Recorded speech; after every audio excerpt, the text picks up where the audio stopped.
Oh ya boleh, boleh minta diizinkan nggak ini masih disable soalnya, buat masih belum bisa share screen aku. Udah belum Kak? Belum bisa, ya. Sebentar. Oke, udah bisa. Udah bisa, udah bisa. Sebentar. Udah full screen kan ya tampilannya? Udah Kak. Aman-aman. Oke, jadi aku izin mulai. Bismillahirrahmanirrahim. Assalamualaikum warahmatullahi wabarakatuh. Selamat malam teman-teman semuanya. Jadi seperti apa yang sudah tadi Daud sampaikan, malam ini aku akan coba sedikit review kali ya beberapa materi tentang metode penelitian biologi yang nantinya kemungkinan bakal keluar sih di UAS Medlit gitu. Nah, karena kemarin itu aku sempat tanya Daus dan ada 4 materi ini yang mau ditutorin malam ini. Jadi malam ini kita akan bahas 4 materi ini. Cuma nanti kalau misalkan memang masih ada waktu dan dari teman-teman ada yang mau nanya selain materi ini, dipersilakan ya. Tapi sekarang kita fokus dulu ke 4 materi ini. Yang pertama kita bakal bahas dulu soal populasi dan sampling. Jadi kalau misalkan em, tentunya kita udah sering dengar ya kata populasi dan juga sampling. Populasi sendiri ini merupakan sekumpulan unsur yang biasanya itu menjadi objek penelitian dan di populasi ini kalau dari yang kita pelajarin ada 3 lagi nih, ada 3 turunannya. Yang pertama ada populasi sasaran, populasi terjangkau, dan juga populasi sampling. Di sini kalau misalkan teman-teman lihat ada kayak beberapa zonasi.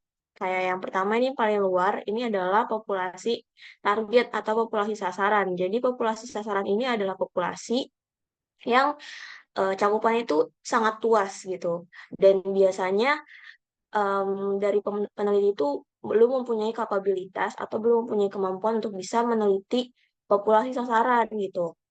Oleh karena itu, kita masuk ke populasi terjangkau. Nah, di populasi terjangkau ini, peneliti punya kesanggupan untuk mengambil, em, apa ya istilahnya, menjadikan ini objek penelitiannya, tapi peneliti juga terkadang untuk mengakses populasi terjangkau ini masih terkendala dengan adanya entah itu cost-nya yang masih cukup besar ataupun masih belum bisa mudah diambil gitulah sampel-sampelnya. Nah, jadi makanya ada yang terakhir nih yang paling kecil namanya populasi sampling. Nah, di populasi sampling ini kita bisa biasanya peneliti itu mengambil objek penelitiannya itu dari sini, dari yang paling kecil. Mungkin untuk lebih paham soal populasi sasaran, populasi terjangkau, dan populasi sampling, di sini aku udah ada contoh kayak susunan populasi. Jadi untuk populasi sasaran ini sendiri adalah populasi pohon mahoni di Pulau Jawa.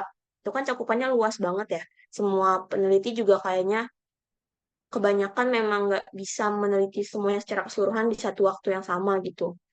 Nah, terus akhirnya peneliti itu lebih mengecilkan lagi lingkup populasinya, yaitu adalah pohon mahoni di hutan alas purwo. Tapi ternyata hutan alas purwo juga kan cakupannya masih luas banget ya. Nah, untuk lebih memudahkan peneliti dalam mengambil objek penelitiannya, makanya peneliti itu dia menentukan lagi nih daerahnya, yaitu di daerah Bendo. Dan pohon mahoni di daerah Bendo lah yang digunakan sebagai sampelnya gitu loh, sebagai objek penelitian yang nantinya akan dianalisis oleh si peneliti ini. Nah, di populasi juga kita kenal yang namanya jumlah sama ukuran. Ini agak tricky sih, dan em, kalau misalkan teman-teman biar lebih mudah ngafalinnya, lebih mudah pahaminnya juga, sebenarnya kalau jumlah populasi itu lebih kepada banyak kategori gitu loh. Terus ukuran populasi itu lebih ke banyak unit. Misalkan aku kasih contoh kayak gini. Ada penelitian tentang jumlah lichen di eh, pohon jalur pendakian misalkan. Nah, ternyata dari lichen yang diamatin ternyata ada beberapa kategori nih. Ada kategori yang berdasarkan tipe lichennya kan ada folio sama krustos misalkan. Nah, berarti em, yang termasuk jumlah populasi adalah jumlahnya itu adalah 2 gitu. Jumlah populasi dari penelitian yang lichen ini adalah 2, yaitu yang pertama adalah tipe lichen tipe folios dan juga lichen tipe krustos. Nah, sedangkan untuk banyak unitnya itu nanti kita bisa ngelihat dari hasil yang udah kita temukan dari penelitian lichen itu. Misalkan dari penelitian lichen itu kita dapat kita bisa mengamati kalau misalkan yang tipe lichen yang folies itu ada 10 individu, terus nanti yang tipe lichen krustosa itu ada 20 individu gitu. Nah, itu disebut sebagai ukuran populasi atau banyak unitnya gitu. Nah, di sini juga ada beberapa faktor yang dapat kita gunakan untuk menentukan populasi ini sendiri. Jadi yang pertama itu ada isi, ada satuan, ada cakupan, dan juga waktu. Nah, di sini kita bisa lihat ya, ada contoh-contohnya. Kalau misalkan isi itu adalah kira-kira apa sih yang mau kita amatin gitu loh di satu tempat itu. Yang mau kita amatin di sini ceritanya adalah semua lichen ya di Kebun Raya Bogor. Nah, sebenarnya semua lichen itu sudah mencakup isi atau faktor yang menentukan populasi gitu. Terus selain kita tahu isi dari populasi itu, kita juga harus tahu satuannya. Misalkan satuan dari lichen yang mau kita lihat adalah tipe lichennya gitu loh. Lanjut ada yang cakupan. Ini tuh kayak cakupan itu lebih kayak lokasinya gitu sih. Misalkan di sini kan Kebun Raya Bogor gitu. Dan untuk dan untuk waktunya itu sendiri, ini aku contohin tahun 2024 gitu. Kita lanjut. Nah, setelah kita bahas soal populasi, di sini kita juga bisa bahas soal sampel atau unsur dari populasi yang sering dijadikan objek. Nah, ini populasi sampel itu adalah kalau misalnya kita balik ke tadi dari sini, sampel itu sama dengan populasi sampling gitu. Itu sama karena sampel itu adalah objek yang kita jadikan bahan pengamatan gitu loh. Nah, di sini untuk di sampel ini sendiri ada jumlah sampel juga, ada ukuran sampel juga, dan definisinya juga hampir sama kayak yang populasi tadi. Cuman cakupannya lebih kecil karena yang kita omongin sekarang adalah sampel yang mana sampel ini pasti ukurannya itu lebih kecil daripada populasi. Nah, yang membedakan adalah kalau misalkan jumlah sampel itu, jika dibandingkan dengan jumlah populasi, maka jumlahnya itu akan jauh lebih kecil. Jadi, jumlah sampel lebih kecil dari jumlah populasi. Begitu juga dengan yang ukuran sampel. Ukuran sampel lebih kecil dari ukuran populasi. Nah, di dalam menentukan sampel, kita juga sering mendengar yang namanya sampel representatif. Nah, sampel representatif ini merupakan sampel yang punya karakteristik yang sama dengan karakteristik populasi secara keseluruhan gitu loh. Jadi sampel representatif ini juga em, istilahnya kayak misalkan kita mau ambil sampel A gitu loh. Nah, terus nanti ternyata kan populasinya misalkan, oh gini aja deh, aku kasih contoh yang lebih gampang. Misalkan sampel representatif itu intinya gini sih, kayak sampel yang mampu menggambarkan populasi. Karena kan dalam penelitian itu kita terkadang memang nggak bisa tuh melihat karakteristik, maksudnya nggak bisa meneliti keseluruhan populasi, sehingga dibutuhkanlah kita harus menentukan sampel yang mampu menggambarkan karakteristik populasinya gitu. Nah, untuk menentukan sampel yang representatif ini ditentukan oleh beberapa faktor. Yang pertama adalah jenis sampel, ukuran sampel, dan juga cara pengambilan sampelnya itu seperti apa. Lalu, untuk yang ideal itu ketika kita menentukan sebuah sampel, menentukan beberapa sampel harus memenuhi syarat. Yang pertama itu ada akurat. Jadi, akurat itu adalah yang tadi memiliki karakteristik yang sama dengan karakteristik populasi ya. Jadi bisa dibilang representatif dan memang sampel itu adalah sampel yang asli kita ambil dari tempat asalnya gitu. Nggak kita apa ya istilahnya nggak kita kasih nggak maksudnya nggak alami lah sampel yang alami gitu. Nggak kita olah sama sekali gitu. Lalu juga ada syarat yang kedua yaitu presisi, lalu juga ada selanjutnya sederhana dan juga menghasilkan banyak informasi walaupun dengan kos yang dikit atau biaya yang dikit. Karena kan konsepnya dalam semua penelitian itu adalah mendapatkan informasi yang sebanyak-banyaknya, tapi kita juga sebagai peneliti juga pastinya pengen dong menghemat biaya ketika melakukan penelitian. Nah, oleh karena itu syarat dari penentuan sampel salah satunya adalah menghasilkan menghasilkan banyak informasi walaupun dengan kos yang dikit gitu. Lalu di sini eh, ada satu statement yang pastinya teman-teman sering banget dengar dari beberapa dosen, yaitu kalau misalkan kita dalam menentukan jumlah sampel, pasti semakin besar ukuran sampel itu juga semakin tinggi tingkat presisi yang didapatkan. Jadi misalkan em, nggak heran kalau ada peneliti yang menggunakan sampel itu ulangannya sampai 10 kali ataupun bahkan lebih. Nah, itu tujuannya apa? Tujuannya adalah untuk mendapatkan hasilnya itu semakin mendekati karakteristik populasinya gitu. Jadi nanti hasilnya lebih presisi yang didapatkan dari sampel yang diambil.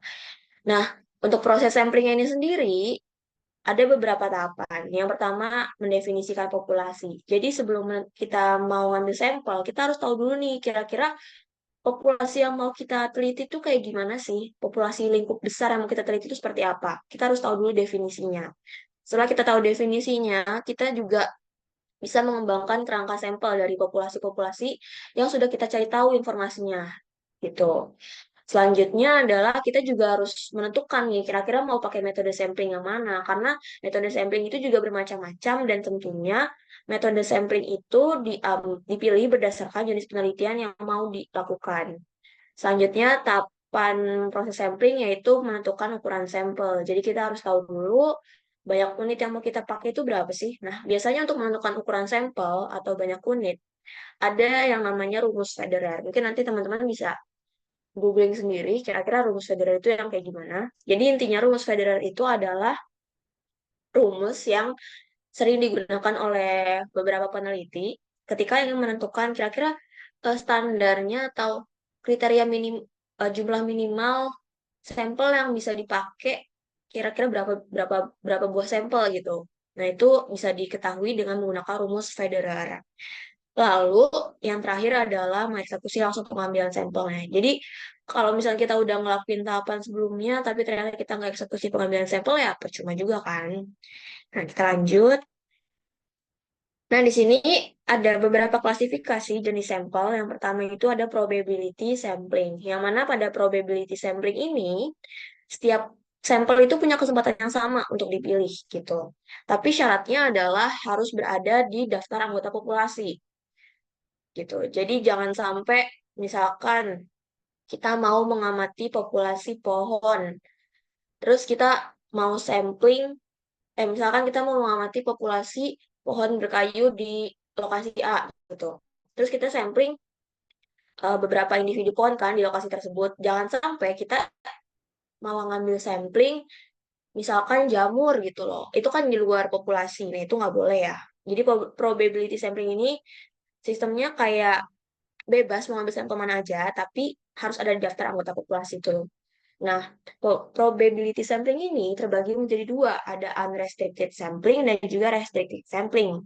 Jadi kalau misalkan di sini kita bisa lihat perbedaannya, kalau unrestricted sampling itu nggak ada pengelompokan gitu. Jadi kayak ya udah sampelnya sekian banyak, kita ya udah ambil aja gitu. Nah, unrestricted sampling atau yang pengambilan sampel tanpa pengelompokan ini dibagi jadi dua lagi, yaitu simple random sampling dan juga systematic random sampling. Kalau simple random kita tuh ngambil sama aja kayak sistem undi. Jadi kalau misalkan teman-teman tahu kalau orang lagi arisan itu kan biasanya kita em, kayak masukin beberapa potongan kertas yang ada nama orang yang ikut arisannya, terus nanti bakal ditaruh di semacam kaleng atau wadah gitu kan, terus nanti diundi nih kira-kira siapa namanya keluar. Nah, itu yang disebut simple random sampling.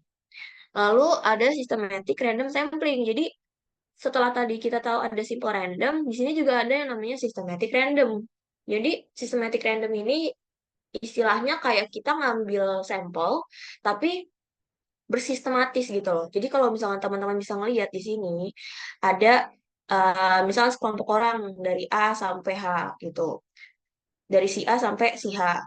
Nah, si A dari misalkan kelompok satu ini kita ambil beberapa orang dari kelompok untuk kelompok dua ini dari kelompok satu. Terus berlanjut lagi sampai ke kelompok tiga kita ngambil orangnya itu dari yang kelompok dua.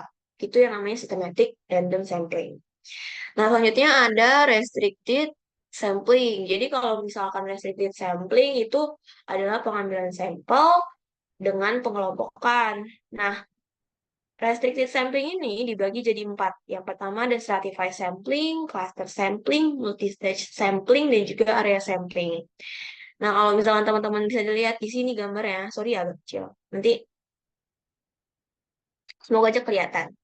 Jadi untuk yang stratified sampling ini, teman-teman itu kayak menentukan mengambil sampel, tapi sebelum kita mengambil sampel, kita tuh harus menentukan stratifikasi dulu atau pengelompokannya dulu berdasarkan penentuan strata.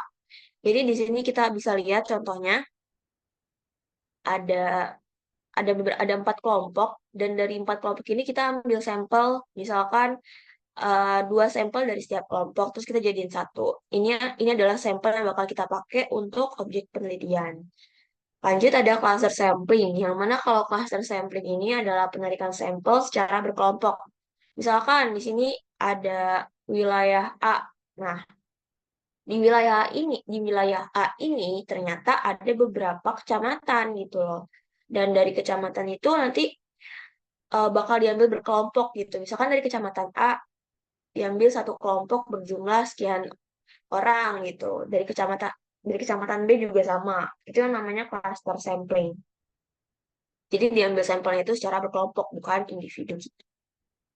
Lalu ada multi-stage sampling. Jadi kalau misalkan multi-stage sampling itu konsepnya dia pengambilan penarikan sampelnya itu secara bertahap. Jadi kalau misalkan bisa dilihat di sini misalkan ada beberapa wilayah yang cakupan pemerintahan yang bertahap ya. Kayak misalkan di sini dari em, negara, terus juga masuk ke provinsi, lalu juga kota. Nah, itu dari setiap tahapan daerah lingkup pemerintahan itu kita ambil beberapa sampel. Nah, itu disebutnya multi-stage sampling. Jadi di multi-stage sampling ini kita ambil sampel dari strata atau kelompok yang punya tingkatan dari yang tertinggi sampai yang paling rendah. Itu. Yang terakhir ada area sampling. Di sini aku nggak tampilin gambarnya, tapi kurang lebih untuk area sampling ini hampir mirip dengan yang cluster sampling. Jadi kita ngambil sampel wilayah dari satu cakupan lokasi yang sangat luas gitu. Kita ambil beberapa sampel dari beberapa wilayah gitu.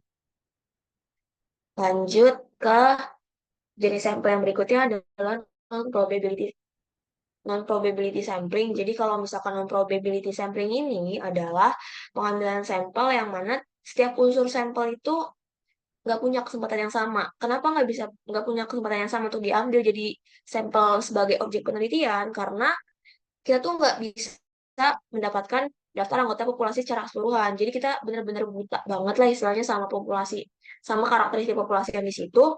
Makanya di sini kita akhirnya ya udah berarti itu termasuk non probability sampling. Jadi benar-benar kayak kita nggak ngelihat eh, berbagai jenis anggota populasi yang lain, tapi ya udah kita ambil sampel dari yang bisa kita jangkau. Yang pertama ada purposive sampling. Jadi kalau misalkan purposive sampling ini gampangnya adalah penarikan sampel sesuai dengan feeling peneliti. Jadi maksudnya feeling peneliti itu gimana gitu. Kalau misalkan em, di purposive sampling ini, misalkan ada beberapa kelompok orang, terus kita mau ngadain penelitian tentang eh, pemahaman masyarakat Jakarta tentang misalkan tentang penyakit TBC gitulah. Nah, akhirnya si peneliti ini dia turunkan ke lapangan, terus si peneliti ini misalkan kayak sudah menentukan gitu loh, kira-kira yang mau diambil itu siapa aja gitu. Nah, misalkan peneliti itu menetapkan syarat untuk orang yang jadi sampelnya itu adalah orang yang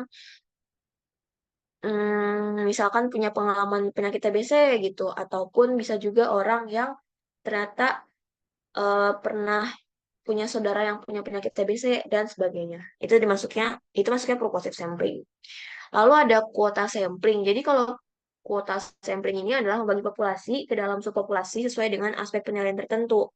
Misalkan di sini ada tiga kelompok besar. Yang kelompok pertama adalah kelompok dengan em, usia 5 sampai 10 tahun. Lalu kelompok dua kita kriterianya adalah usia 11 sampai 20 tahun. Lalu yang kelompok ketiga adalah orang dengan usia 21 sampai 30 tahun. Itu disebut dengan kuota sampling. Nanti setelah dikelompokkan baru kita ambil sampel. Baru kita bagi menjadi subpopulasi yang lebih kecil gitu. Lalu yang terakhir adalah snowball sampling. Jadi kalau misalkan teman-teman lihat di sini dari gambar, snowball sampling itu konsepnya adalah mengambil sampel dari jumlah yang sedikit menjadi banyak gitu loh. Contohnya gini, misalkan kita lagi mau tahu pemahaman, ini sebenarnya lebih banyak ke penelitian sosial sih. Misalkan ada orang survei nih. Ada orang survei, dia topik penelitiannya itu, ada orang survei, dia topik penelitiannya tentang pemahaman mahasiswa. Oh enggak, misalkan topik penelitiannya itu adalah apa ya? Misalkan hmm, topik penelitian itu tentang A lah, anggap aja kita topiknya itu tentang A. Nah, terus ya udah em, kita pilih beberapa orang dulu yang bakal kita jadiin sampel awal. Misalkan di sini ada dua orang awal. Misalkan, oh ini aku tahu topik penelitiannya contohnya adalah untuk mengetahui tentang em, persebaran yang jualan bir peletok gitu di daerah Jakarta. Misalkan kita pertama-tama kita tuh ngubungin dulu orang yang kita kenal gitu. Kayak nanya si A sama si B. Kita kenal dua orang nih yang jualan bir peletok. Terus kita nanya-nanya sama si A dan si B. Terus setelah kita selesai nanya-nanya, kita juga nanya nih sama si A sama si B, kamu ada temen lagi nggak yang jualan bir peletok gitu. Akhirnya dari si A dan si B itu ngasih rekomendasi orang yang lebih banyak gitu yang bisa kita tanyain soal bir peletok. Kurang lebih seperti itu konsepnya.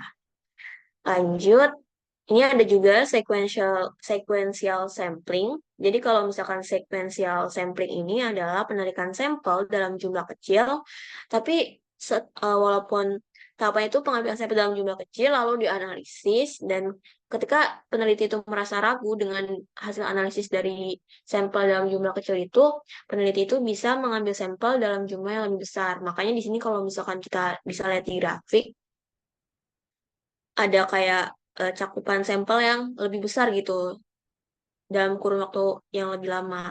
Itu disebut dengan sequential sampling. Lalu yang terakhir adalah accidental. Lalu ada accidental sampling gitu. Jadi kalau misalkan accidental sampling, ini adalah pengambilan sampel yang dipilih berdasarkan orang yang kebetulan ditemui. Misalkan di sini kita bisa lihat ada gambar, ada mbak-mbak dia lagi penelitian tentang uji organoleptik soal parfum yang dia buat. Terus dia ketemu nih sama mbak-mbak si B. Nah, terus ya udah karena si mbak peneliti ini dia ketemunya sama si mbak yang ini, dia itu ya udah kasih aja gitu parfumnya dicoba. Terus ya udah dari informasi yang dari si mbak B ini responden ini dia langsung dianalisis nih sama si mbak yang peneliti ini gitu. Jadi kayak benar-benar ngambil sampelnya itu dari ya udah ketemu si A, ya udah kita cek si A gitu. Sebentar, aku minum dulu.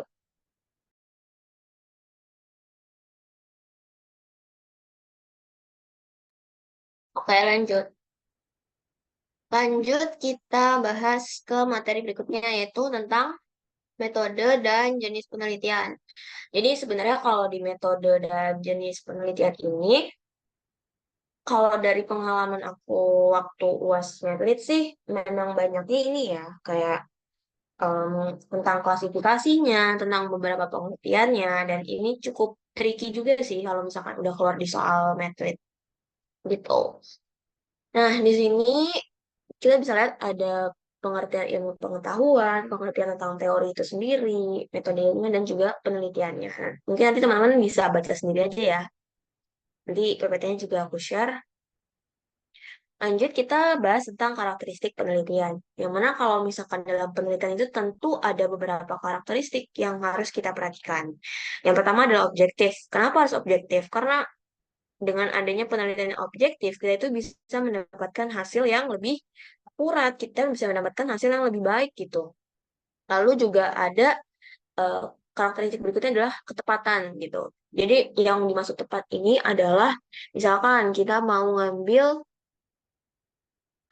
penelitian tentang lichen gitu. Kita mau ngambil mengamati lichen, tapi ternyata yang diambil sampelnya adalah bukan lichen, selain lichen itu kan istilahnya tidak tepat ya. Nah, tepat ini juga bukan tentang sampelnya aja, tapi juga mencakup mulai dari metodenya, metodenya juga harus tepat, karena percuma juga kalau misalkan kita ada judul tertentu, tapi kita salah menganalisisnya, setelah kita pakai metode pengamatannya ya, itu juga nggak baik gitu loh, karena nanti bisa aja data yang kita hasilkan tidak bisa dibaca dengan benar. Lalu selanjutnya adalah bisa diverifikasi. Yang dimaksud bisa diverifikasi ini adalah dari penelitian ini, data yang kita dapat itu benar-benar sesuai dengan keadaan gitu. Jangan sampai data yang kita eh, ambil untuk penelitian ini adalah data yang bukan kita ambil secara sebenarnya gitu. Lalu ada parsimonius, selanjutnya ada empiris, logis, dan, logis dan juga probabilistik. Nah, nanti untuk pemahamannya teman-teman bisa cari tahu lebih dalam lagi sendiri karena aku yakin ini udah sering banget dibahas ya sama dosen medlit gitu. Nah, selanjutnya aku mau bahas soal tahapan metode penelitian ilmiah. Jadi kalau misalkan tahapan metode penelitian ilmiah itu kurang lebih ada 4 tahapan. Yang pertama adalah observasi. Di observasi ini kita tuh mengamati objek penelitian yang mau kita amatin gitu. Setelah kita dan sorry salah. Jadi untuk yang observasi ini kita tuh semacam pengamatan gak cuma hanya di lapangan, tapi juga kita harus observasi berdasarkan studi literatur gitu. Karena kan biasanya dalam melakukan penelitian itu tentunya kita juga harus tahu latar belakangnya itu seperti apa, penelitian-penelitian sebelumnya itu seperti apa. Nah, semua itu kita lakukan di tahapan observasi. Setelah kita udah observasi, kita lanjut ke hipotesis. Di hipotesis ini di sini kita bikin beberapa hipotesis dari informasi-informasi yang udah kita dapatkan sebelumnya di observasi secara studi literatur gitu. Di hipotesis ini kita bikin yang H0, terus ada juga H alternatif. Nah, nanti ketika kita udah punya hipotesis, barulah kita lanjut ke tahapan testing. Di tahapan testing ini, kita adalah tujuannya adalah untuk melakukan pengujian dari hipotesis yang udah kita buat. Misalkan ada topik penelitian tentang dampak pemberian ragi eh, dampak pemberian konsentrasi ragi pada pada tape singkong gitu ya. Nah, misalkan hipotesis kita bikin hipotesis nolnya itu adalah pemberian kadar ragi A tidak berpengaruh terhadap hasil keasaman dari tidak berdampak kepada tingkat pH tape singkong gitu. Terus kita uji di testing apakah benar kalau misalkan si pemberian kadar ragi itu tidak berpengaruh terhadap pH tape singkong, ya udah setelah kita tahu hasilnya ternyata ternyata pas di testing ini kita tahu hasilnya si kadar ragi itu ternyata memberikan penurunan pH gitu. Ya udah kita uji lagi. Ternyata salah nih hipotesis yang tadi kita buat. Ya udah akhirnya kita bisa pakai hipotesis yang lainnya. Karena kan biasanya dalam pembuatan hipotesis itu nggak cuma satu hipotesis aja kan yang kita buat, tapi ada beberapa hipotesis gitu. Nah, setelah kita melakukan testing, kalau misalkan benar, yaudah kita langsung prediksi kira-kira kenapa ya penyebabnya si ragi ini bisa menurunkan tingkat pH. Nah, setelah kita prediksi, kita udah tahu alasannya kenapa, kita langsung uji hipotesis lagi. Oh, ternyata benar nih hipotesis yang ini. Ternyata ada alasannya gitu. Terus ya udah setelah kita mendapatkan hasilnya, kita ini terakhir sih tahapan terakhir. Jadi kita langsung menulis pelaporan gitu untuk menyampaikan hasil yang udah kita dapetin dari penelitian yang udah kita lakukan. Lanjut, di sini ada beberapa klasifikasi metode penelitian. Ini klasifikasi umumnya. Jadi ada yang berdasarkan tipe metodenya, ada berdasarkan sifat penelitiannya juga, berdasarkan tujuan penelitiannya. Kalau misalkan berdasarkan tipe metodenya, itu terbagi jadi dua, kuantitatif dan juga kualitatif. Jadi kalau misalkan kuantitatif itu seperti yang kita tahu pasti identik sama yang namanya angka-angka. Tapi kalau di kualitatif ini lebih kepada analisis deskriptif. Terus kalau misalkan di sifat penelitian, itu dibagi jadi dua juga. Ada deskriptif dan juga analitik. Jadi kalau misalkan di deskriptif ini lebih kepada kita tuh mengidentifikasi, penelitian itu bersifat untuk mengidentifikasi pola tertentu gitu. Misalkan ada penelitian tentang eh, fenomena, studi deskriptif mengenai fenomena new normal di Jakarta. Nih, itu kan istilahnya kita kayak mengidentifikasikan atau menceritakan kira-kira polanya itu seperti apa sih gitu. Terus kalau misalkan di analitik, kalau sifat penelitian itu berupa analitik, nanti penelitian itu berarti ada sebab akibat yang bisa kita lihat dari variabel-variabel yang ada di penelitian itu. Contohnya misalkan dampak enggak, contohnya adalah pengaruh pemberian nutrisi walnut terhadap pertumbuhan sel chlorella sp. Nah, di situ kan kita bisa tahu sebab akibat itu seperti apa. Gitu. Nanti dari situ kita analisis, terus ya udah itu yang disebut dengan sifat penelitian yang bersifat analitik. Lalu juga ada berdasarkan tujuan penelitiannya. Jadi dalam penelitian itu biasanya ada dua jenis. Yang pertama ada apply research dan juga ada fundamental research. Contohnya kalau yang apply research itu adalah penelitian yang sifatnya itu aplikatif atau bisa diaplikasikan ke dalam kehidupan kita sehari-hari. Contohnya gini, kayak pemanfaatan limbah tahu untuk budidaya tanaman pakcoy secara hidroponik. Nah, itu disebut dengan aplikatif karena bisa kita aplikasikan di dalam kehidupan sehari-hari. Lalu kalau misalkan yang fundamental research, itu contoh penelitian itu adalah kayak identifikasi. Yang biasanya itu diawali dengan identifikasi. Misalkan identifikasi jenis karang di Pulau Pari. Nah, itu disebut dengan fundamental research karena dari penelitian itu kita bisa tahu dasar-dasar informasi yang bisa kita dapatkan dan nantinya bisa kita kembangkan ke applied research gitu. Lanjut, ada juga beberapa klasifikasi umum lainnya sih yang dari metode penelitian ini. Yang pertama ada penelitian dasar, tadi seperti yang udah aku jelasin sebelumnya, ada penelitian terapan, terus ada juga penelitian evaluasi. Jadi penelitian evaluasi ini adalah jenis penelitian yang memang tujuannya itu adalah untuk mengevaluasi apa yang sudah diterapkan gitu sebelumnya. Studi, misalkan studi evaluasi mengenai penggunaan transportasi Transjakarta terhadap kadar karbon di Jakarta gitu. Itu contohnya evaluasi. Jadi evaluasinya adalah sendiri untuk kira-kira efektif nggak sih penelitian yang sebelumnya udah dilakukan gitu. Terus juga ada eksperimental dan non-eksperimental. Jadi kalau eksperimen itu tentu seperti yang kita ketahui, ada perlakuan-perlakuan yang kita berikan gitu untuk mendapatkan hasil yang ingin kita dapatkan. Tapi kalau misalkan non-eksperimental ya udah berarti kita penelitiannya hanya berdasarkan studi literatur yang kita tuh nggak ngapa-ngapain, tapi kita bisa dapat data dari penelitian-penelitian sebelumnya gitu. Lalu juga ada yang analitik, deskriptif, eksperimental, dan kualitatif gitu. Nah, ini ada tipe metode penelitian. Jadi kalau misalkan metode penelitian itu secara garis besar dibagi jadi dua, ada kuantitatif dan juga kualitatif. Kalau kuantitatif, contohnya itu ada eksperimen, single subject, korelasional, dan juga kausal komparatif dan juga survei. Aku bahas mulai dari yang eksperimen dulu. Jadi kalau misalkan metode penelitian itu secara menggunakan metode eksperimen, berarti di dalam penelitian itu kita harus menggunakan beberapa perlakuan gitu. Menggunakan beberapa perlakuan terhadap beberapa subjek sehingga nanti kita bisa tahu nih variabelnya, kaitan antara variabelnya itu seperti apa. Lalu untuk selanjutnya ada single subject. Jadi kalau di single subject ini sebenarnya hampir mirip dengan yang metode eksperimen. Cuman yang membedakan adalah kalau di eksperimen itu Kan subjeknya banyak ya, nggak cuma satu doang.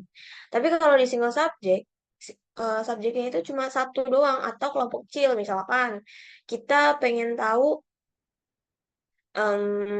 pengaruh penggunaan AI pada siswa siswa tunarungu pada pembelajaran biologi gitu. Nah itu contohnya adalah penelitian yang single subjek karena subjeknya itu ya cuma satu gitu loh. Kelompok siswa tunarungu gitu.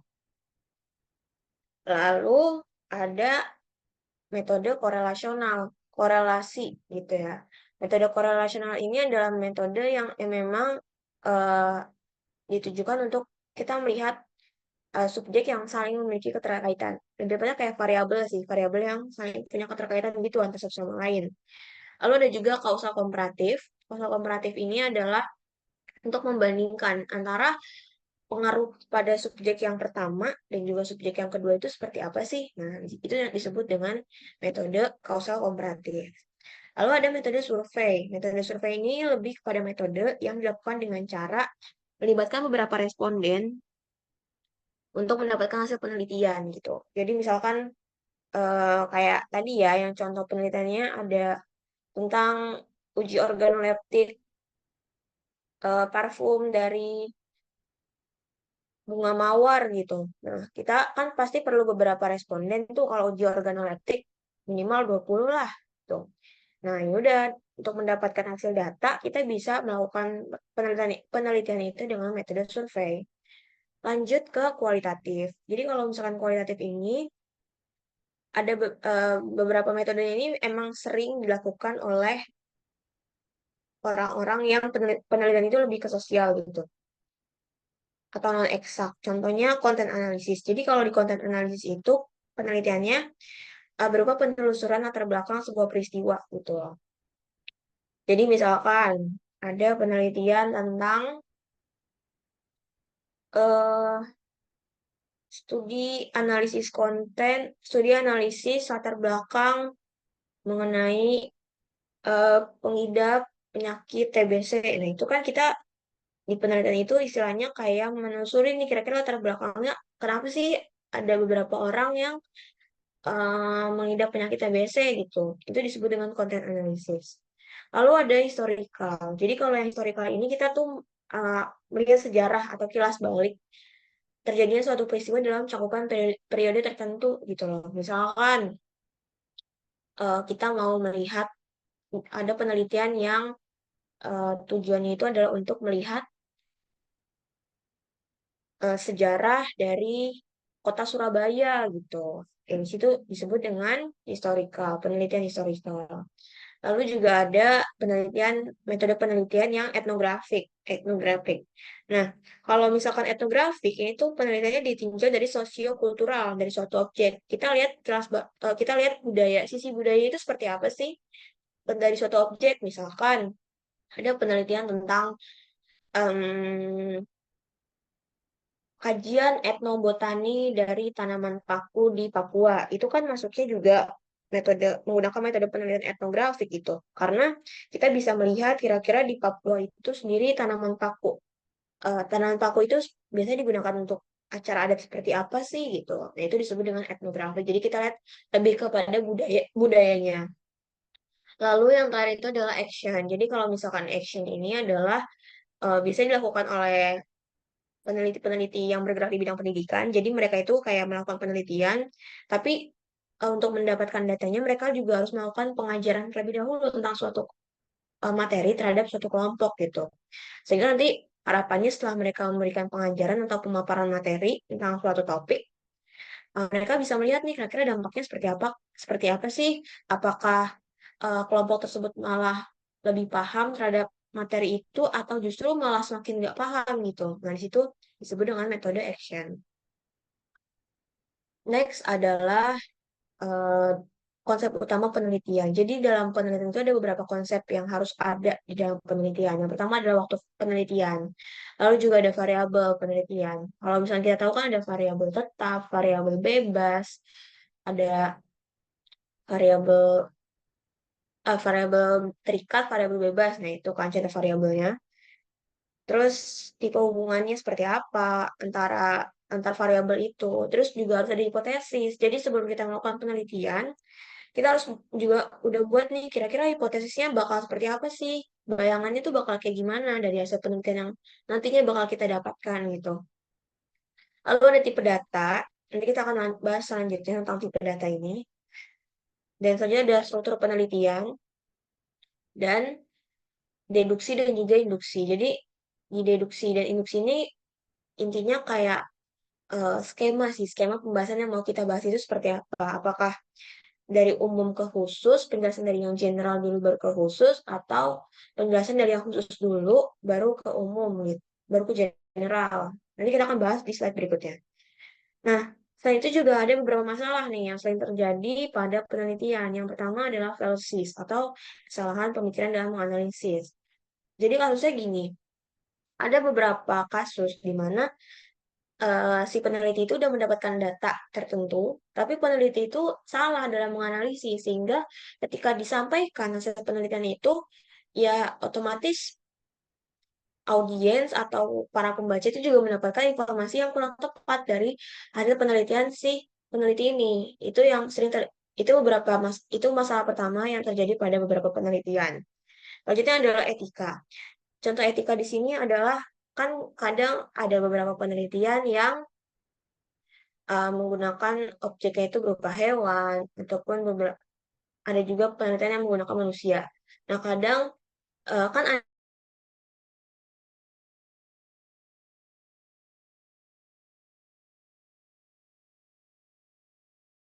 etikanya gimana sih ketika kita menggunakan hewan sebagai objek penelitian gitu?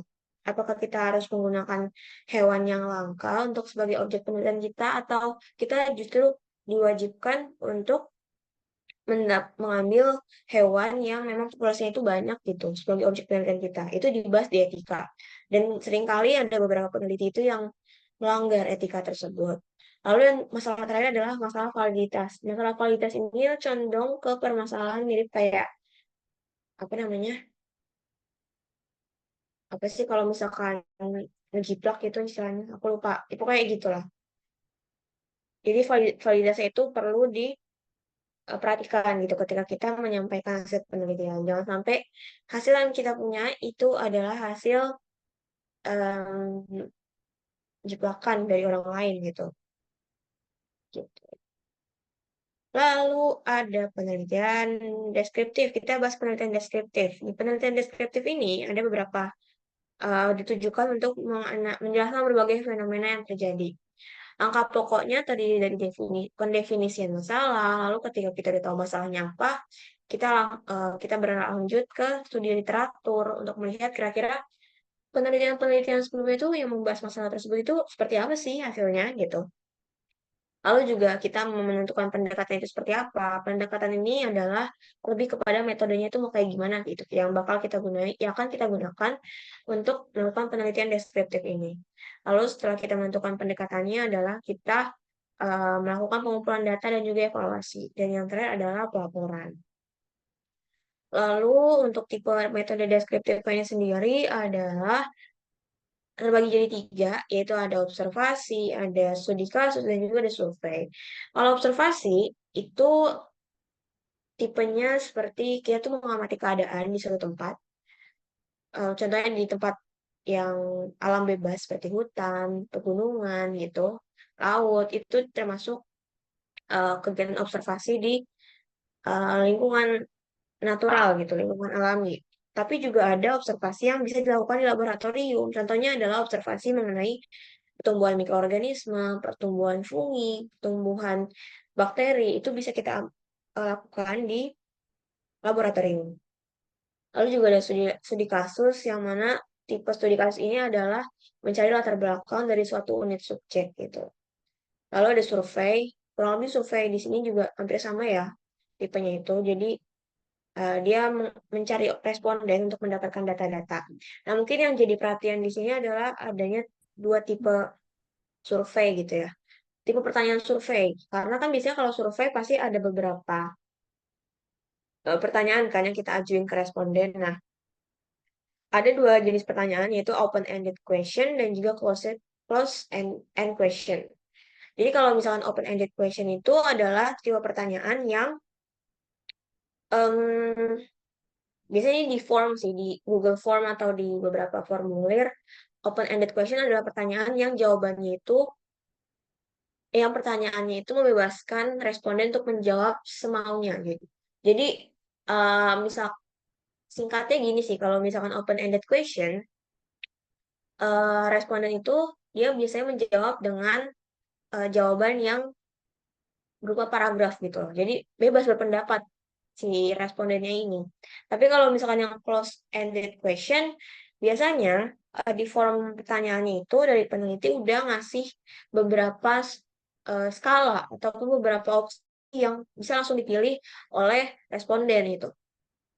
Nah, biasanya untuk memudahkan peneliti untuk menganalisis data, lebih mudah peneliti itu mendapatkan data, menyimpulkan data dari hasil survei yang menggunakan tipe pertanyaan close-ended question. Kenapa lebih mudah? Karena di pertanyaan close-ended question ini, peneliti itu eh, sudah memberikan cakupan tertentu gitu loh dari jawaban yang diberikan oleh konsumen, oleh responden, sorry, responden. Jadi nanti si peneliti itu nggak pusing gitu ketika melihat jawaban respondennya yang panjang-panjang.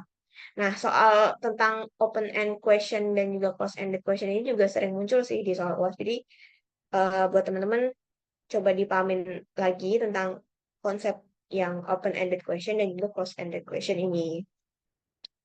Lalu selanjutnya adalah penelitian hubungan. Jadi penelitian yang tujuannya itu adalah untuk mengetahui hubungan antara variabel.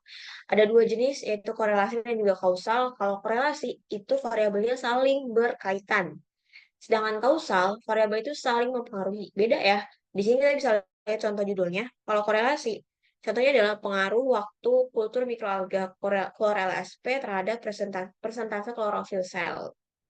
Nah, di sini kita bisa melihat adanya dua variabel, yaitu variabel mengenai waktu kultur, itu variabel yang pertama. Variabel yang kedua adalah variabel mengenai persentase sel klorofilnya gitu. Persentase mengenai klorofilnya. Di sini ada dua variabel dan tentunya dari dua variabel itu tentu akan saling berkaitan gitu. Apakah semakin lama waktu kulturnya nanti akan meningkatkan jumlah persentase klorofilnya kah ataupun justru sebaliknya. Itu disebut dengan penelitian korelasi. Lalu juga ada penelitian kausal. Contoh judulnya adalah pengaruh pemberian vaksin dan kebijakan larangan mudik terhadap jumlah pasien COVID-19 di Kota Bandung. Nah, kalau misalkan teman-teman perhatikan dari judulnya ini, kita bisa melihat ada beberapa, ada tiga variabel yang ada di judul ini. Yang pertama adalah pemberian vaksin, variabel yang pertama. Lalu adalah variabel yang kedua, kebijakan larangan mudik. Lalu variabel yang ketiga adalah jumlah pasien COVID-19. Jadi di sini uh, kita akan melihat apakah ketika sudah diberikan vaksin dan juga sudah diberikan kebijakan larangan mudik dari pemerintah, apakah akan menurunkan jumlah pasien COVID-19? Di sini kita akan melihat adanya um, tipe hasil data yang saling mempengaruhi satu sama lain. Tuh. Ini untuknya di penelitian kausal.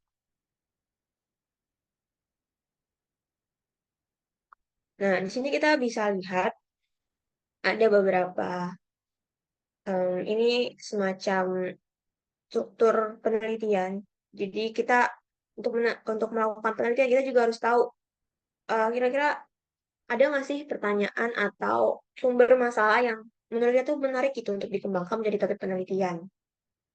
Setelah kita udah tahu masalahnya kayak gimana, kita udah mulai bertanya-tanya dari permasalahan yang kita cari, kita coba fokus untuk em, lebih mencari tahu lagi nih informasinya, studi literatur gitu. Kita studi literatur tentang masalah yang udah kita tahu terjadi gitu.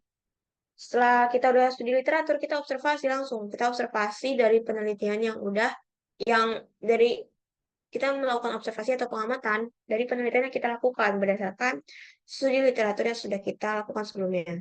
Setelah kita observasi, dapat data, kita analisis datanya. Kita analisis datanya segala macam, lalu kita mendapatkan kesimpulan kan. Ketika kita sudah mendapatkan kesimpulan, kita balik lagi ke sini. Kita general, kita sambungin kira-kira apakah sudah terjawab dari penelitian yang sudah kita lakukan itu? Apakah hasil dari penelitian yang sudah kita lakukan ini sudah cukup menjawab dari permasalahan atau pertanyaan yang sudah kita eh, gunakan gitu di awal. Nah, ini untuk langkah-langkah dalam penelitian. Nah, di sini ada tentang tahapan deduksi dan juga induksi. Jadi kalau misalkan deduksi itu biasanya sih kayak dari teori secara umum dulu, nanti bertahap ke hipotesis, observasi atau pengamatan, lalu lanjut ke konfirmasi dari hasil observasi yang kita dapetin ini, apakah sudah sesuai dengan teori yang sudah kita cari sebelumnya. Itu di deduksi. Jadi kayak dari umum terus ke khusus gitu. Terus ada induksi juga. Induksi ini dia kebalikan dari deduksi. Jadi di induksi ini kita pengamatan dulu nih, kita pengamatan dulu segala macam, udah dapat hasil pengamatan, kita cari tahu polanya kayak gimana sih dari hasil pengamatan kita, hasilnya itu seperti apa. Kita kaitkan dengan hipotesis. Nah, lalu kita kaitkan lagi dengan teori yang ada gitu. Apakah hasil observasi kita ini bisa menjadi salah satu pendukung dari teori yang sudah yang kita dapatkan gitu dari teori yang sudah ada sebelumnya. Nah, itu udah induksi disebutnya. Kita masuk ke analisis data. Jadi di analisis data ini pertama kita harus tahu dulu data itu apa sih. Jadi data itu adalah informasi faktual dan luaran informasi atau informasi numerik. Jadi ya dalam melakukan penelitian pasti kita akan mendapatkan yang namanya data. Dan data ini terbagi jadi dua, data kualitatif dan juga data kuantitatif.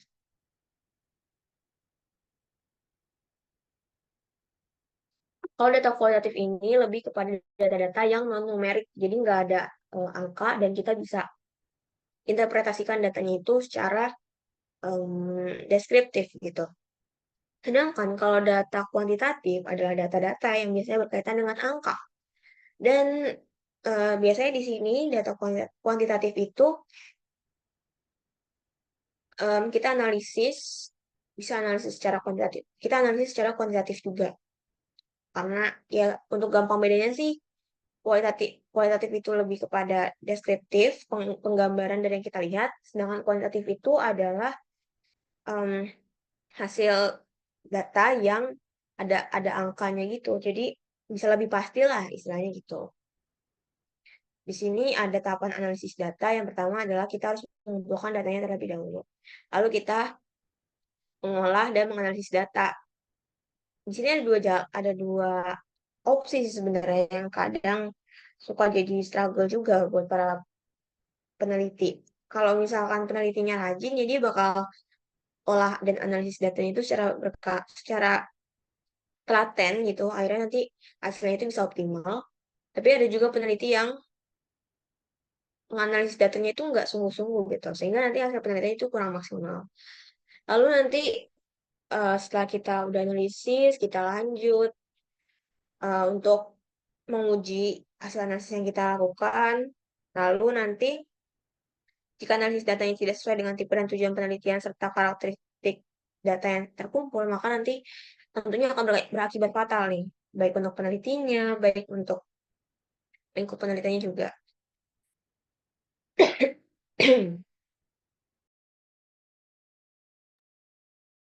Oke, lanjut. Di sini di analisis data juga kita akan kenalan sama yang namanya prosedur percobaan juga, dan juga metode penelitian. Jadi kalau prosedur percobaan ini adalah langkah-langkah yang bisa kita lakukan untuk melakukan percobaan. Sedangkan kalau metode penelitian itu adalah mencakup semua hal yang berkaitan dengan penelitian. Contohnya adalah alat dan bahan yang akan digunakan selama penelitian, prosedurnya seperti apa, dan juga nanti ada rancangan penelitian. Kayak rancangan penelitian itu nanti teman-teman bakal belajar juga sih di mata kuliah rancok, rancangan percobaan. Jadi ada macam-macam rancangan penelitian, ada rancangan acak kelompok, rancangan acak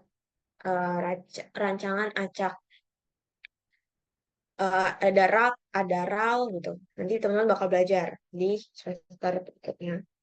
Lalu lanjut ke analisis data yang kuantitatif. Kalau analisis data kuantitatif itu terbagi jadi dua. Ada analisis data, analisis yang berdasarkan deskriptif dan juga analisis inferensia. Kalau analisis deskriptif itu adalah analisis yang dilakukan tanpa membuat simpulan. Jadi hanya uh, di analisis deskriptif ini cuman men-summarize atau merangkum data-data yang sudah kita dapatkan, lalu mengorganize, mengatur, dan juga mensimplifikasi atau menyederhanakan data yang sudah kita dapatkan. Hanya sampai di situ aja. Kalau misalkan analisis deskriptif, berbeda dengan analisis inferensial. Kalau analisis inferensial, nanti outputnya adalah simpulan yang kita dapatkan dari penelitian yang sudah kita lakukan gitu. Dan dari data itu juga nanti kita bisa olah lagi lebih lanjut sehingga nanti ya setelah kita olah data yang kita udah dapatkan, baru deh kita bisa dapat kesimpulannya seperti apa gitu. Ini ada beberapa contoh ini sih hasil analisis data, ada tabel, grafik, rata-rata. Lalu juga ini ada beberapa analisis inferensial yang suka dipakai yaitu ada margin error, signifikansi statistik gitu. Nah, ini contoh dari analisis deskriptif yang menghasilkan data berupa statistik deskriptif. Jadi dari data-data itu nanti akan diolah, disimplifikasi, lalu nanti akan diinterpretasikan, akan diolah jadi berbagai grafis, histogram, dan juga eh, berbagai bentuk visualisasi data lainnya. Lalu ada analisis inferensia atau statistik inferensia. Jadi di sini adalah bertujuan untuk mengambil kesimpulan suatu populasi dengan menganalisis sampel. Jadi seperti yang sudah dijelaskan sebelumnya ya, tujuan tujuan dari analisis inferensia ini adalah untuk mendapatkan sebuah kesimpulan. Di sini ada contoh tabel dari hasil analisis inferensia. Di sini kita bisa melihat adanya beberapa total fenol, analisis dari total fenol, dari kacang merah gitu, dari ekstrak kacang merah gitu. Ini kurang lebih tampilannya kayak gini kalau misalkan data itu dianalisis secara inferensia. Nah, analisis data inferensia ini dibagi lagi jadi dua. Ada statistik parametrik dan juga statistik non parametrik. Kalau statistik parametrik ini adalah statistik yang jenis datanya itu berupa rasio atau interval gitu loh. Sedang Sedangkan kalau yang statistik non parametrik itu adalah jenis datanya berupa nominal atau angka pasti gitu. Nah, misalkan contohnya gini, data tentang kecepatan angin. Nah, karena em, dari berbagai ulangannya banyak, jadi peneliti itu menyajikan data tentang kecepatan angin itu dalam bentuk interval. Misalkan di lokasi A kecepatan anginnya adalah 1,2 sampai 1,4. Nah, itu termasuk dengan statistik parametrik gitu loh. Sedangkan kalau yang statistik non parametrik itu biasanya disajikan dalam bentuk nominal atau ordinal. Nah, data nominal itu seperti apa sih? Misalkan data nominal itu ada data yang diperoleh dengan cara klasifikasi. Misalkan diklasifikasikan berdasarkan jenis pekerjaan, jenis kelamin, ataupun yang lainnya. Itu disebutnya data nominal. Kalau data ordinal itu adalah data yang diperoleh dengan cara mengkategorisasikan atau mengklasifikasikan, tapi di antara data tersebut itu memiliki hubungan tertentu gitu. Jadi saling berkaitan antara data-data tersebut. Contohnya di sini ada kepuasan konsumen, perilaku hewan, dan lain-lain. Itu ya. Nah, aku lanjut ke yang pembahasan tentang teknik penulisan karya ilmiah. Tapi karena aku belum sempat masukin ke PPT yang tadi, jadi aku izin siapin pakai PPT punya yang dibagikan sama dosen Medlit. Sebentar.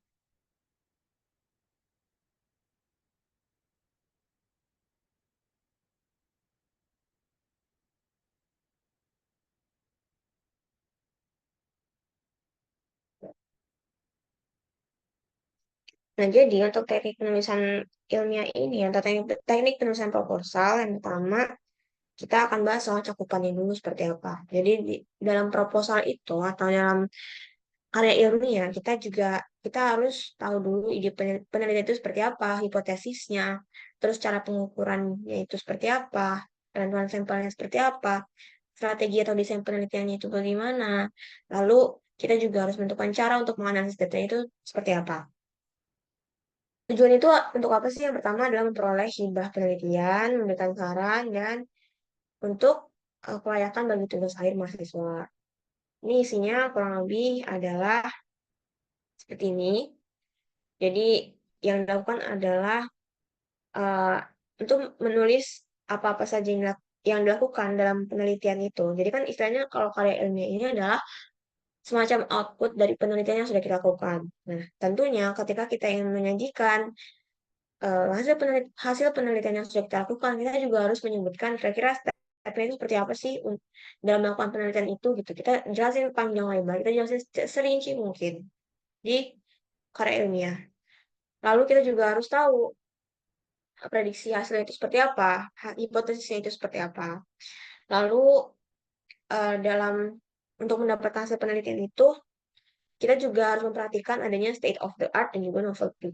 Jadi kebaruannya itu seperti apa sih? Jangan sampai em, ini biasanya di beberapa penelitian itu kadang suka ada kebaruan yang disajikan. Misalkan di penelitian sebelum terdahulu itu ada penelitian tentang penggunaan pupuk walne pada proses kultivasi mikroalga chlorella. Itu di penelitian terdahulu. Lalu di penelitian yang kita lakukan, kita harus kasih nih kebaruannya ya. Kebaruannya. Contohnya itu dengan um, judulnya kita rombak jadi kayak gini. Pengaruh kombinasi pemberian pupuk walne dan juga vitamin B12 terhadap proses kultivasi chlorella. Nah, itu kan ada kebaruannya kan. Nah, itu adalah hasil karya ilmiah yang baik karena menampilkan kebaruan. Nah, untuk gaya penulisannya ini ya terbagi menjadi beberapa aspek, yaitu ada gaya tulisan umum di dalam penulisan karya ilmiah itu ada yang tulisannya itu umum, lalu harus ada kata kerjanya juga, lalu ada bahasa yang bias dan juga citasi. Nah, apa sih yang dimaksud dengan gaya tulisan umum itu? Jadi, gaya tulisan umum itu adalah artinya proposal yang kita tulis itu harus menyajikan tulisan dengan singkat dan jelas. Jadi, jangan sampai kita nulis panjang lebar tapi bertele-tele, kita nggak jelas mau mau menyampaikan makna seperti apa. Itu karena tidak kalau ada karya ilmiah yang seperti itu, berarti aspek untuk memenuhi eh, terpenuhinya suatu karya ilmiah yang baik itu belum terpenuhi dengan baik gitu loh. Jadi intinya harus singkat dan jelas. Dan dan harusnya juga penulis itu harus objektif. Lalu juga jangan sampai kita bikin proposal tapi pakai bahasa sastra yang kayak dilebih-lebihkan gitu. Itu nggak boleh karena di proposal ilmiah itu kan istilahnya kayak penulisan yang saintifik ya. Lalu juga kita nggak boleh pakai bahasa sehari-hari yang tidak formal gitu. Jadi harus menggunakan bahasa yang formal dan usahakan kata-kata yang kita pakai itu ada di KBBI kalau bahasa Indonesia. Di proposal atau di karya ilmiah juga harus ada kata kerja dan biasanya kata kerja ini ada di banyaknya di bagian prosedur. Tapi tidak menutup kemungkinan juga di bagian hasil dan pembahasan itu juga ada kata kerjanya. Ini bisa dilihat sendiri ya. Aturan kata kerja yang digunakan itu seperti apa. Nah, selanjutnya adalah bahasa yang bias. Yang dimaksud bahasa yang bias itu adalah karena tulis ilmiah itu tidak boleh berisi kalimat tersirat atau evaluasi yang tidak relevan gitu.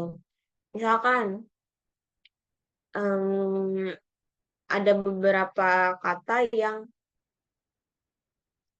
misalnya di sini contohnya adalah Asian American, kita nggak boleh pakai nih, harusnya adalah Korean American. Karena kan kalau Asian American kan kayak terlalu cakup ya, jadi kan bias gitu loh. Kira-kira yang lebih spesifik itu seperti apa sih? Intinya dari bahasa yang bias ini kita adalah harus menyajikan kata yang memiliki makna tersurat gitu. Jadi jangan sampai kita menyajikan kata yang memiliki makna tersirat. Yang selanjutnya adalah sitasi. Jadi untuk di sitasi ini ada dua format. Yang pertama adalah sitasi akhir dan juga sitasi awal. Kalau sitasi akhir ini nanti kita bisa lihat contohnya seperti apa. Nah, kalau sitasi awal itu contohnya adalah kayak gini nih. Smith and Jones tahun 2009 gitu. Tapi kalau misalkan jadi komponennya itu adalah nama nama penulisnya dulu baru tahun. Sedangkan kalau misalkan citasi akhir itu pasti oh ya, yang membedakan adalah tanda kurungnya gitu. Kalau di citasi awal tanda kurungnya itu hanya ada di tahunnya aja. Tapi kalau misalkan di citasi akhir tanda kurungnya itu mencakup si nama penulisnya juga selain dengan nama eh, eh, selain selain tahun penulis tahun terbitnya. Nah, di sini juga ada beberapa penggunaan kata dan sintasi hasil penelitian dan teori. Kurang lebih kayak gini contohnya ya. Misalkan eh, berdasarkan hasil yang disampaikan oleh Jones tahun 2008 menunjukkan bahwasannya bla bla bla bla. Nah, itu disebut kasih awal kayak gitu untuk menyajikan teori apa sih yang sekiranya disampaikan oleh si penulis terdahulu ini gitu. Nah, yang sering jadi yang harus kita perhatikan juga dalam menulis citasi, kan bisa kita kalau ngambil citasi itu kita ngambil pernyataan juga. Nah, ketika kita ngambil pernyataan, jangan plak ketiplok kita kopas gitu loh, karena itu bisa aja nanti ketika kita coba cek Turnitin, angka plagiasinya itu tinggi. Nah, yang kita lakukan adalah parafrase. Jadi parafrase ini adalah mengubah kalimat kita yang mengubah kalimat yang kita ambil, yang kita cuplik dari karya penulis sebelumnya, kita ubah nih penulisannya pakai bahasa kita sendiri, tentunya yang formal. Itu bisa secara kutipan langsung ataupun tidak langsung. Gitu. Nah, ini kurang lebih seperti ini contohnya. Nah, selanjutnya adalah petunjuk penulisan proposal. Jadi, secara garis besar ada tiga bagian dalam proposal atau karya ilmiah. Yang pertama ada judul, pendahuluan, metode. Gitu. Judul ya pastinya em, sebenarnya untuk syarat jumlah kata dalam judul itu bermacam-macam ya. Ada yang maksimal 12, ada yang maksimal 16, tapi maksimal banget sih 16 ya, kalau tidak salah. Nah, dalam judul penelitian ini, kita harus mendeskripsikan penelitian secara akurat dan juga lengkap. Jadi, variabel-variabel penting yang ada di penelitian kita, yang mau kita sajikan dalam karya ilmiah, itu harus ada di judul, gitu loh. Dan biasanya kata pertama adalah kata kunci dari penelitian yang kita lakukan. Lalu ada pendahuluan. Di pendahuluan ini adalah berisi tentang latar belakang, lalu juga ada rumusan masalah, tujuan penelitian itu seperti apa, hipotesisnya itu seperti apa, dan juga beberapa alasan empiris kenapa sih masalah itu bisa muncul gitu. Nah, untuk isi ini kurang lebih mencakup tentang beberapa pengantar umum yang kita kaitkan dengan hasil yang kita dapatkan gitu. Oh, ini isi dari pendahuluan, sorry. Ini isi dari pendahuluan ini isinya ada pengantar, ada review dari pustaka, mengungkap hipotesis, dan menjelaskan singkat metodologinya itu seperti apa. Nah, ini masih sama ya, isi dari pendahuluan. Nah, di review pustaka atau kajian pustaka, ini biasanya bab 2 sih. Bab 2 ini kita ngejelasin nih kira-kira eh, penjelasan yang lebih detail lagi tentang variabel-variabel yang mau kita pakai di penelitian kita seperti apa sih. Nah, kita jelasin semuanya di kajian pustaka.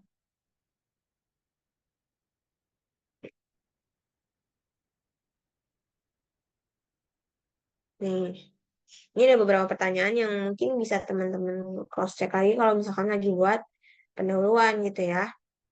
Apakah ini ada beberapa pertanyaan, misalkan apakah pertanyaan penelitian yang saya lakukan itu sudah jelas dan sebagainya. Bisa dilihat dari slide ini. Nah, ini satu artikel ya, judulnya seperti ini, soal begini, terus nanti biasanya ada nama penulisnya. Nah, ini untuk struktur-strukturnya sih. Mungkin teman-teman udah banyak yang tahu juga ya untuk yang bagian introduction atau pendahuluan ini seperti apa sih biasanya di artikel-artikel ilmiah gitu. Ini kita skip aja. Kita skip. Nah, ini biasanya masuk ke bab 3 bagian metode. Nah, di bagian metode ini, kita tuh biasanya menjelaskan macam prosedurnya, terus juga kita bahas juga soal alat dan bahan, dan juga metodologi yang mau kita pakai, metode penelitian yang kita gunakan gitu. Nah, ini metode itu harus dijelaskan secara dalam dengan cara yang baik gitu ya, agar ketika pembaca membaca artikel ilmiah kita tuh pembaca langsung bisa paham gitu loh.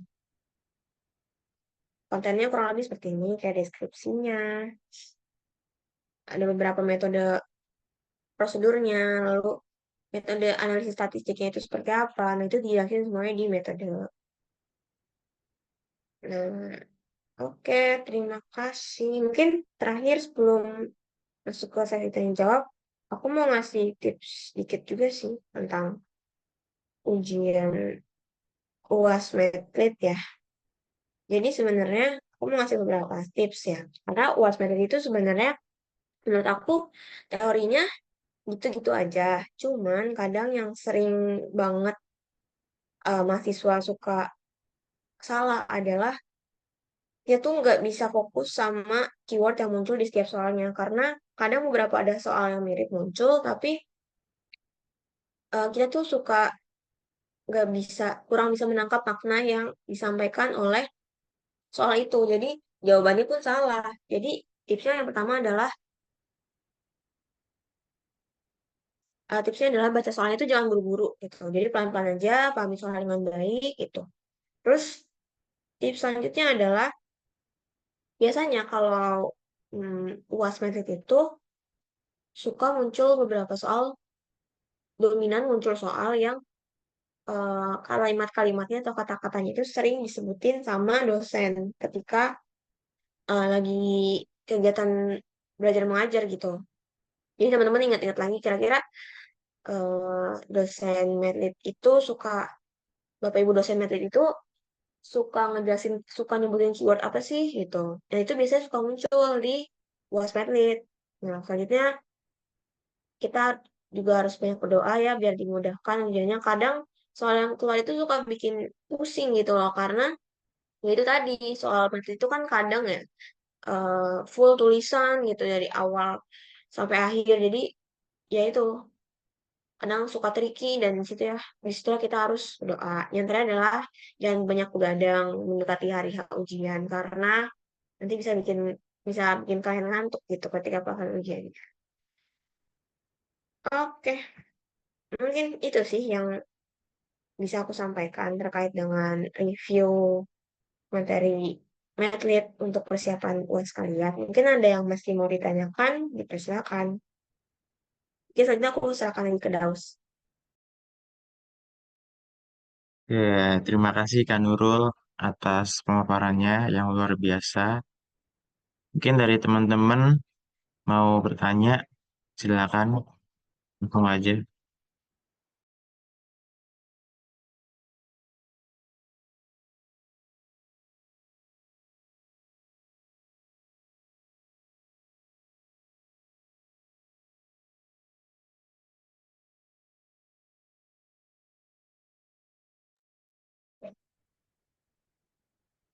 Mungkin belum ada yang mau nanya kali ya Daus ya.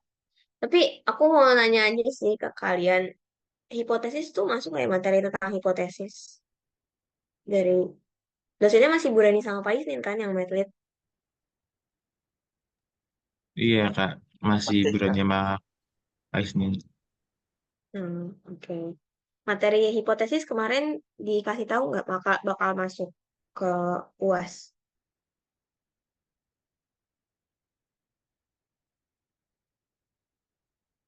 Soalnya lumayan sering sih pas zaman aku materi hipotesis ini sering keluar gitu. Kan ada yang hipotesis Aku nggak tahu kalian diajarin juga sama Bu Reni apa enggak, tapi jadi singkat cerita aku tuh ngulang medlit guys. Jadi aku ikut medlit 2 semester, dan di semester pertama aku ikut medlit itu nggak kurang dijelaskan secara rinci. Aku juga nggak paham sih apa aku yang masih kurang ngeh waktu itu. Di semester pertama aku ikut medlit itu kurang dijelaskan soal eh hipotesis yang matematis gitu loh. Tapi di semester kedua aku ikut medlit itu dijelaskan secara rinci banget tentang hipotesis matematis gitu. Kalian diajarin juga nggak dan tentang itu, hipotesis matematis? Soalnya itu agak cukup susah sih kalau nggak paham.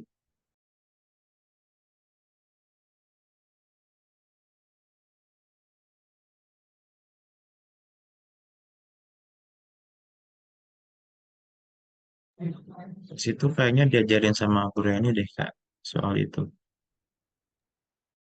Nah, oke. Yaudah berarti kalian pelajarin aja tuh, soalnya kalau hipotesis matematis yang diajarin, berarti kemungkinan besar soal tentang hipotesis matematik itu juga bakal dikeluarin juga di UAS gitu. Terus biasanya kan kalau soal UAS matematik kan banyak yang berulang berulang gitu ya soalnya. Nah, kalian baca yang bener-bener aja deh itu soalnya. Itu sih. Ini udah pada paham semua ya dari yang aku jelasin tentang Kak materi Nurul mau pembuatannya? tanya dong Kak. Ya boleh. Tadi kan Kakak di awal, aku nggak tahu sih Kak, mungkin aku yang salah dengar. Tadi Kakak kan di awal sempat mention tentang hukum Federara ya Kak? Federer, ya. Federer. Oh, itu Federer atau Federara Kak? Federer. Federer, kayak Oh, itu hukum hukum Federer itu eh, untuk apa ya Kak? Mohon maaf Kak, tadi aku kurang jelas mendengarnya. ya jadi rumus sih sebenarnya, bukan hukum ya. Rumus Federer itu Oh iya adalah Kak. rumus, Heeh. Rumus Federer itu adalah rumus yang biasanya dipakai oleh oleh orang yang mau melakukan penelitian untuk menentukan jumlah ulangannya. Mungkin aku spill rumusnya kali ya.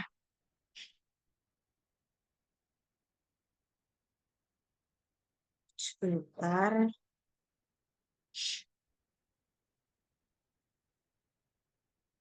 Jadi kan biasanya kadang kalau orang mau melakukan penelitian tuh suka bingung kan, menentukan kira-kira berapa sih jumlah ulangan minimal yang sekiranya bisa cukup menginterpretasikan, cukup menggambarkan populasi yang mau kita amatin gitu loh. Nah, di sini rumusnya kayak gini. Jadi, rumusnya adalah N min 1 dikali T min 1 lebih dari sama dengan 15. Di mana T itu adalah kelompok perlakuan. Terus N-nya itu adalah jumlah sampel per kelompoknya itu mau berapa. Jadi kan tadi udah aku bilang juga rumus Federer ini adalah untuk menentukan ulangan ya. Jadi istilahnya kalau misalkan kita mau pakai rumus Federer untuk mengetahui jumlah minimal ulangan yang perlu kita lakukan dalam melakukan penelitian itu, kita juga harus udah tahu kita mau bikin berapa perlakuan, dari setiap perlakuan itu kita mau bikin berapa sampel gitu. Ketika kita udah tahu, udah jumlah perlakuan dan jumlah sampelnya, ya udah kita pakai rumus Federer untuk mencari minimal ulangannya. Nah, tapi catatan adalah yang jadi catatan adalah rumus Federer ini jangan terlalu kalian jadikan sebagai standar untuk melakukan penelitian. Jadi contohnya gini, misalkan ya, kalian dapat nih rumus Federernya ternyata hmm, minimal 6 perlakuan nih yang kalian dapetin dari rumus federal ini setelah dihitung-hitung. Nah, kalian boleh menggunakan 6 ulangan untuk di penelitian kalian. Tapi akan jauh lebih baik ketika kalian menggunakan jumlah ulangannya itu lebih dari 6 gitu loh. Kenapa lebih dari 6? Karena ya tadi balik lagi, ketika jumlah sampel itu semakin banyak, maka eh, sampel yang kita pakai itu semakin representatif. gitu loh. Karena dia semakin banyak jumlah sampel, maka semakin mendekati jumlah populasinya kan. Nah, itu tadi. Dan dari beberapa eh ini sih, kemarin aku juga kan sempat beberapa kali ikut seminar proposal skripsinya kakak tingkat yang angkatan 20 ya. Nah, itu tuh beberapa kali sering disebut rumus federal. Jadi ada beberapa kakak tingkat yang memang mereka itu jumlah ulangannya bener-bener ngambil acuan dari rumus federal. Jadi misalnya rumus federalnya 6, ya udah mereka ngambil ulangannya juga 6. Nah, itu tuh langsung dikomen sama dosen pengujinya karena ya rumus federal ini cuma dijadikan cuma harusnya dijadikan sebagai acuan dasar gitu loh. Nggak bisa dijadikan sebagai em, kayak oh yaudah kalau misalnya rumus federal bilangnya 6 ya udah aku ambil 6 aja ulangannya. Nah, itu nggak boleh. Jadi ya balik lagi ya, semakin besar jumlah sampel, semakin besar ukuran sampel, semakin banyak unit sampelnya maka semakin baik. Gitu sih.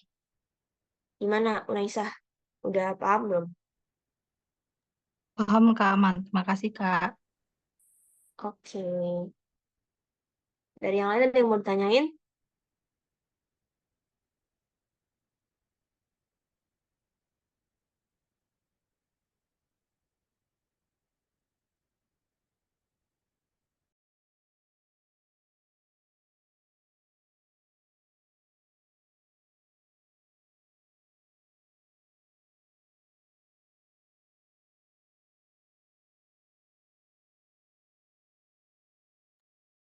Ya, Kak, kayaknya teman-teman yang lain udah nggak mau nanya lagi. Jadi kita sudah aja ya Kak untuk sesi tutornya. Terima kasih Kak Nurul yang sudah, ya Kak mau ngomong apa Kak? Enggak, lanjut, lanjut. Oke, ya terima kasih Kak Nurul yang sudah bersedia menyempatkan waktunya untuk tutor pada malam hari ini. Dan juga terima kasih teman-teman yang sudah ikut untuk meramaikan acara ini. Saya sebagai PJ Tutor pamit undur diri. Kurang lebihnya mohon maaf. Wassalamualaikum warahmatullahi wabarakatuh. Terima kasih teman-teman. Udah boleh keluar ya. Waalaikumsalam. Makasih banyak Kak Nurul, makasih banyak Makasih